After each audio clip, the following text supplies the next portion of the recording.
¿Qué tal? ¿Cómo están? Este es un adelanto de nuestra próxima clase, la del próximo sábado. Dijimos en nuestra primera clase del sábado pasado que íbamos a empezar por los poderes internacionales, porque las relaciones internacionales hoy día se desarrollan entre poderes, lo cual no significa que la política internacional sea solamente o verse solamente sobre los poderes. Es mucho más que eso. Pero vamos a ver, y si me permiten voy a compartir pantalla para que recordemos nuestro sílabo, donde aparece cómo es que vamos a trabajar. Entonces, entramos para recordar el primer punto de nuestro sílabo, que versa sobre cómo se formaron los poderes de hoy. Es muy importante entender esto porque no creamos que lo que se da hoy día es solamente de hoy. Sobre todo en el terreno internacional, estamos hablando de una situación en que hay que remontarse siglos antes para poder explicarse realmente de qué se trata cuando hay una tensión, una confrontación, una alianza entre países, naciones, coaliciones de países, etcétera, etcétera. Entonces, nuestro primer punto en el sílabo es ¿qué es lo que pasa con España e Inglaterra? Esa guerra, aunque ustedes no crean, todavía sigue. ¿Cuál es el rol de Francia? ¿Qué pasó con la China? ¿Cómo podemos explicarnos el fenómeno chino desde el punto de vista histórico? El mundo eslavo también, si nos referimos a la Federación Rusa, y el mundo islámico, que tiene hoy día un rol tan importante. Entonces, vamos a empezar a ver esto. Veamos primero cómo podemos, y sobre esto hemos conversado también algo en la clase pasada, cómo podemos agrupar estos bloques, sabiendo que, por supuesto, en el territorio internacional solamente hay fronteras de países, pero no hay fronteras de bloques. Yo diría que en un primer bloque hegemónico en este momento están los Estados Unidos, primera potencia mundial, económica y militar, pero tiene un aliado importantísimo en el Medio Oriente, que es Israel. Entonces tenemos que añadir Israel. Y además, Israel con los Emiratos Árabes acaba de firmar un tratado bajo el auspicio de los Estados Unidos. Tenemos que añadir, por tanto, a los Emiratos. Arabia Saudita es un antiguo aliado de Inglaterra y los Estados Unidos desde la Primera Guerra Mundial. Luego, por razones culturales, étnicas, está el Reino Unido, Gran Bretaña. Después está la Unión Europea, desprendida del ex bloque soviético y ahora con un gobierno que es antirruso, está Ucrania. Y si nos acercamos más a nuestro ámbito latinoamericano, tenemos la Alianza del Pacífico, donde están los Estados Unidos, México, Ecuador, Perú, Chile.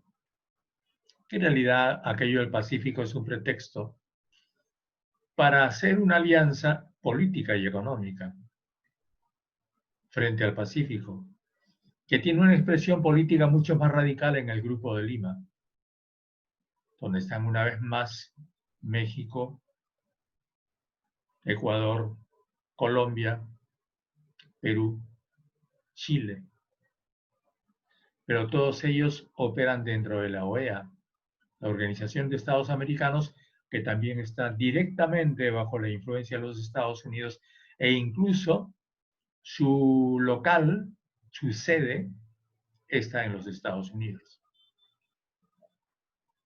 En Asia está Japón, Indonesia, que es un inmenso país, que luego de una terrible masacre donde murieron 500.000 de personas, cuando fue derrocado el presidente Sukarno, pasó a formar parte, desde el año 1966, al bloque norteamericano.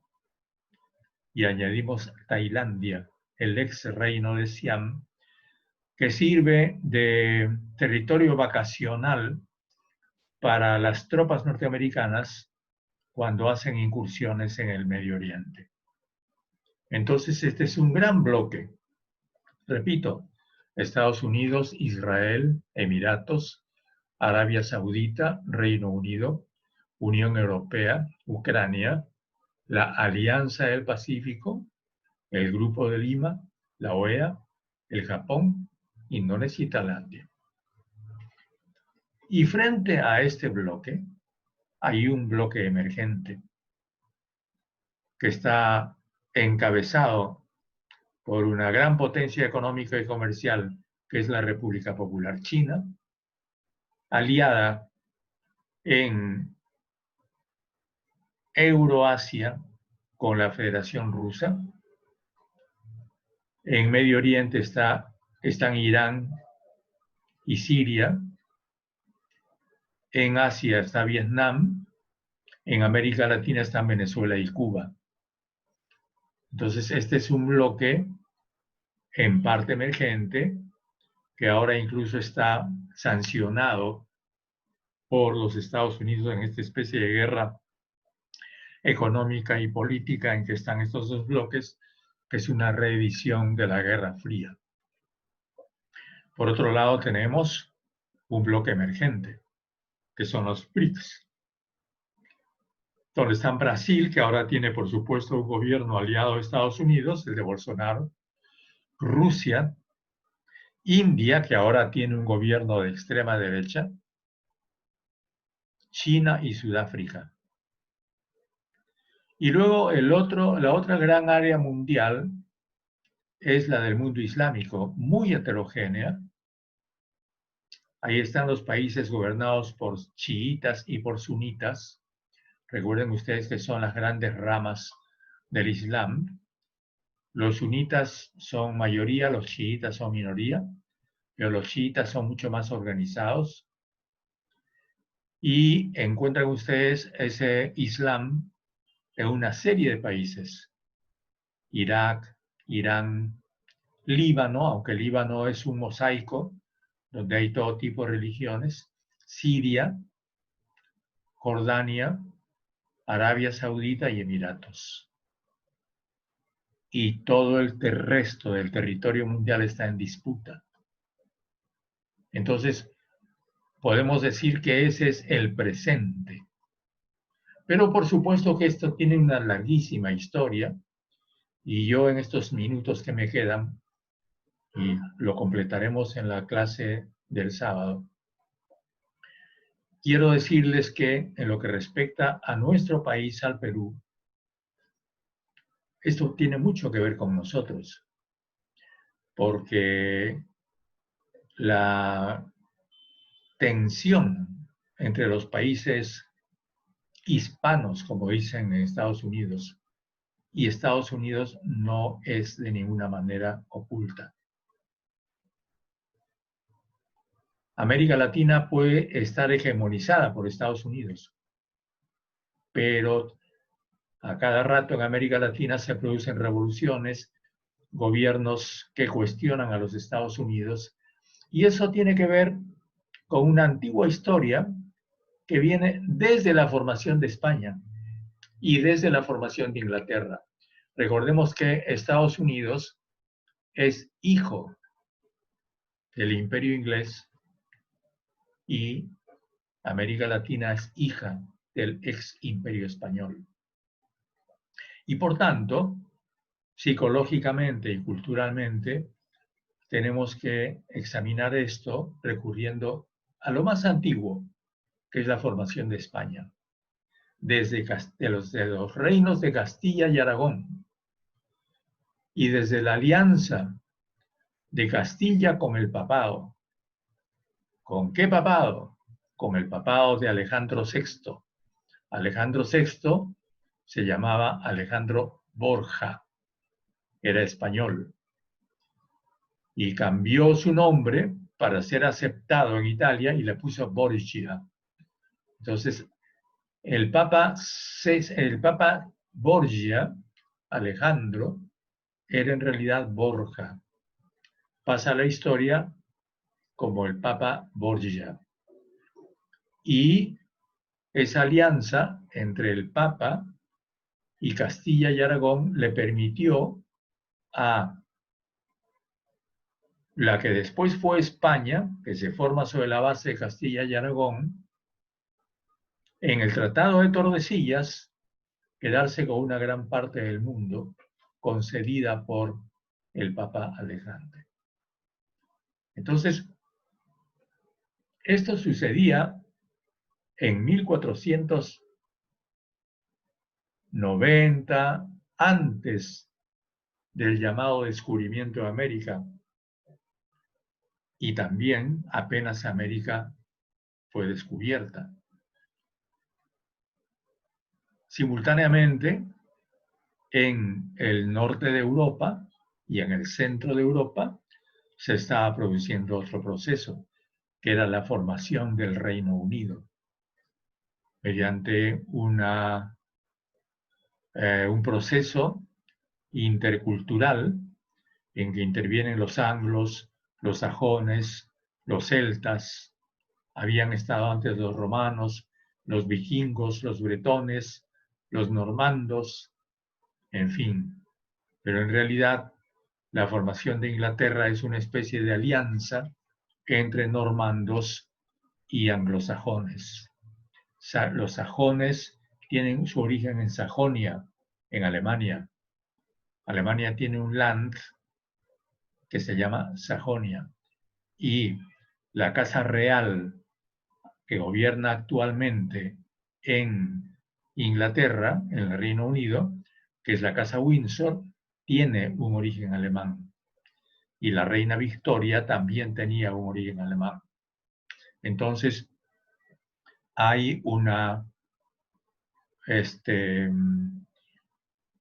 formación de ese tipo de Inglaterra, mientras se va formando otro estado, que es Francia, a partir de los normandos, los bretones, los aquitanos y otros pueblos, que en una guerra de 100 años se liberan de los normandos y queda establecida Francia, la Francia de los Luises.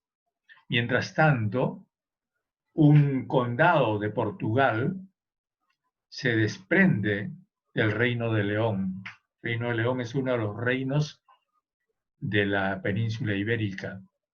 Se desprende el Reino de León, forma el Reino de Portugal, y esa formación es interesantísima porque es promovida por dos congregaciones religiosas que eran perseguidas por el Vaticano. Los caballeros del Temple, los templarios, que vienen desde las cruzadas, y los caballeros hospitalarios son los que promueven la formación del Reino de Portugal. Y empiezan las guerras. Y la gran disputa es por América. Cuando la Inglaterra de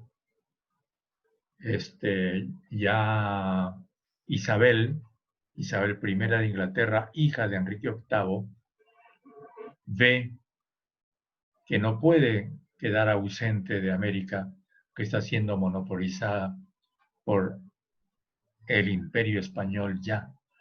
Ya estamos hablando del siglo XVI, de 1500 y tantos. Y entonces Inglaterra empieza a desplazar su armada y atacar a los galeones españoles que transportan oro, empiezan a asaltar toda la zona de las Antillas y esa guerra continúa, continúa y continúa a lo largo de siglos, desde el siglo XVI hasta el siglo XVIII, 2 siglos. Esta es una historia interesantísima, muy complicada, muy complicada. Les estoy poniendo aquí en esta vista, en esta diapositiva, toda esa historia de cómo es que las casas reales hacen que sus hijos o sus hijas se tengan matrimonios entre ellos con el fin de aumentar su influencia. El hecho es que hay un estado de guerra permanente desde el siglo XVI, como dije, hasta el siglo prácticamente XIX, sobre todo hasta fines del siglo XVIII, entre España, el Imperio Español de Carlos V, Felipe II y luego todos los Austrias que siguieron, hasta los Borbones también, que son franceses, e Inglaterra. ¿Cómo se da esta guerra? Primero, Inglaterra durante varios siglos se dedica a asaltar Cartagena, Buenos Aires, La Habana, Panamá. Es una guerra declarada. Luego comercian, meten sus mercaderías por todos aquellos lugares donde los españoles no pueden controlar. Y finalmente financian la independencia de las repúblicas sudamericanas. San Martín viene financiado al Callao, financiado desde Valparaíso, con la flota libertadora, financiado por Inglaterra, con dinero inglés, y con militares ingleses, con jefes ingleses. Bolívar también viene financiado por Inglaterra.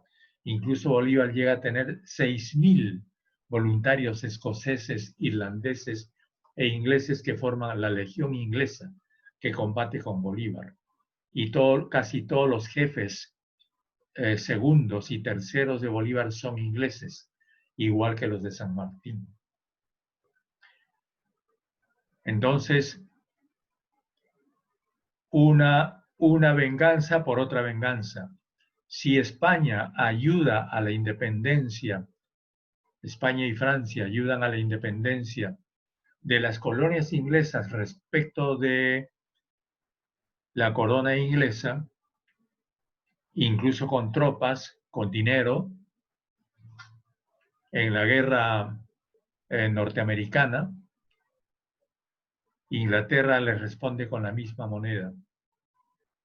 Financia también a todos los que se querían independizar del dominio español en América.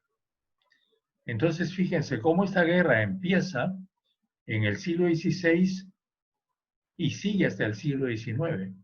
Y yo diría que ahora, no respecto de España, que el asunto de la España actual es distinto, pero sí respecto, como repito, de las repúblicas sudamericanas de habla castellana y también centroamericanas y norteamericanas en el caso de México, e incluso en el caso de Los Ángeles, que no, por supuesto, Los Ángeles no es una república, California, pero sí hay una enorme población de habla castellana, sigue habiendo una fuerte contradicción entre ambas culturas.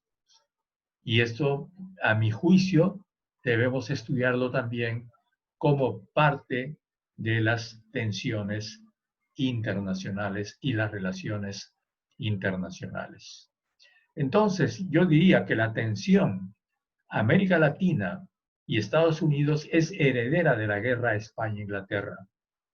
La tensión entre China y Estados Unidos, en realidad continúa el conflicto entre Inglaterra y China, que viene desde la guerra del opio de 1840, entre el Imperio Chino y el Imperio Británico. Sobre eso vamos a regresar en una clase próxima. Ahora ya no hay tiempo para ir avanzando. No nos olvidemos que el mundo islámico es heredero del antiguo Imperio Turco Otomano, que era el terror de Europa, especialmente los turcos.